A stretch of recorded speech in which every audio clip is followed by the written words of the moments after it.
30 years ago, mayroon isang model si MAN na talaga namang sumikat at ito ay ang MAN Lion Star. Originally from Germany, naging patok ito dito sa Pilipinas. Kaya naman, nagsulputan ang mga locally made MAN Lion Star. Andyan ang gawa ng Del Monte, Santa Rosa at syempre si Almasora. Para sa akin, tanging si Almasora lang ang nakakuha ng halos kaparehong itsura ng MAN Lion Star. Kaya mas maraming naglabasan na gawa nila sa bus industry. Andyan ang Victory Liner at 5-star. At syempre, isa sa hari ng South, si Grand Star. Even noong 1981 nang dumating dito si Pope John Paul II, MAN Lion Star ang sinakyan niya dito sa isa niyang entourage. Originally ito from Delta Motors. At syempre, hindi pa patalo si RCJ Lines na nagparating mismo ng original body kits ng MAN Lion Star.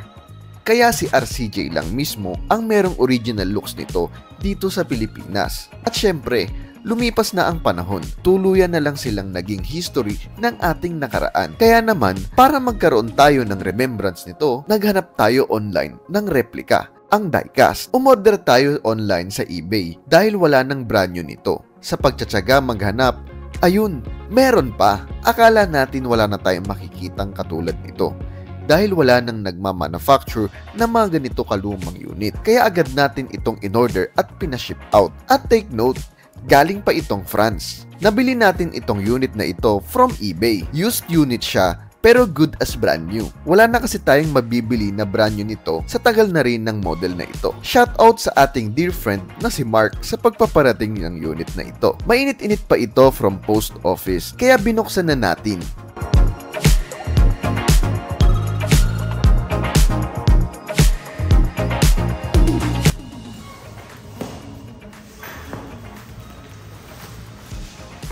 Binalutan ng seller ng maraming plastic para hindi magasgasan along the way.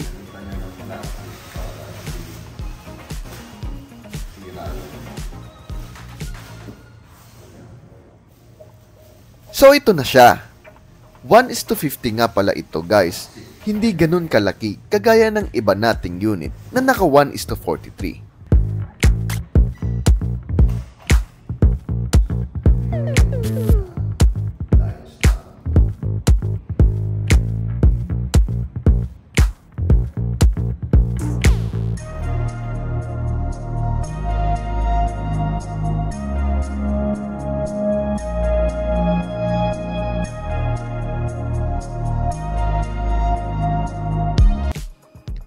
From headlights, kuhang-kuha niya ang MAN Lion Star. At yung logo, old logo pa talaga ng MAN.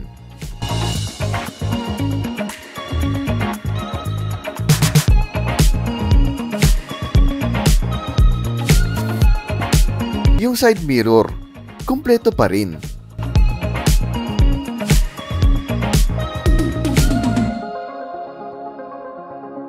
So ito naman ang side view niya.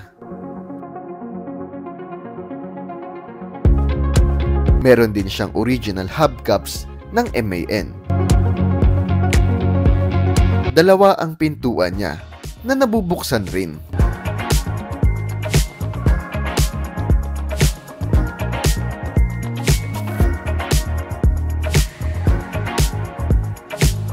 Detalyado rin pero hindi sobrang realistic kagaya ng mga bagong diecast ngayon.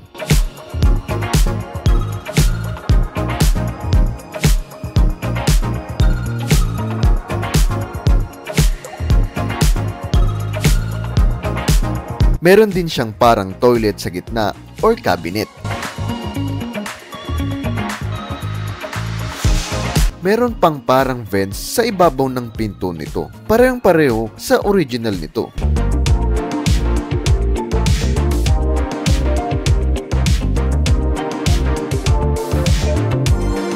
Ito naman yung engine niya. Nabubuksan din.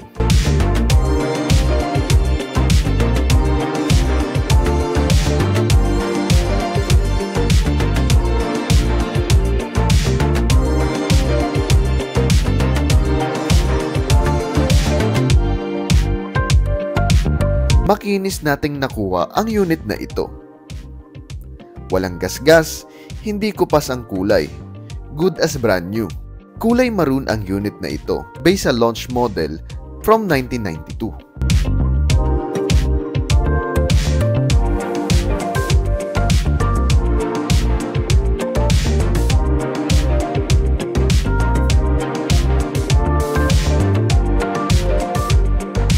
Biruin mo, made in Germany pala ito. At ang brand niya is Conrad. Scale is 1:50. At mapapansin mo, sobrang bigat ng unit nito. Noong panahon nun, ang diecast talaga namang purely bakal ang ginagamit. Kaya sulit na sulit ang pagbili natin nito.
Abangan naman sa next episode.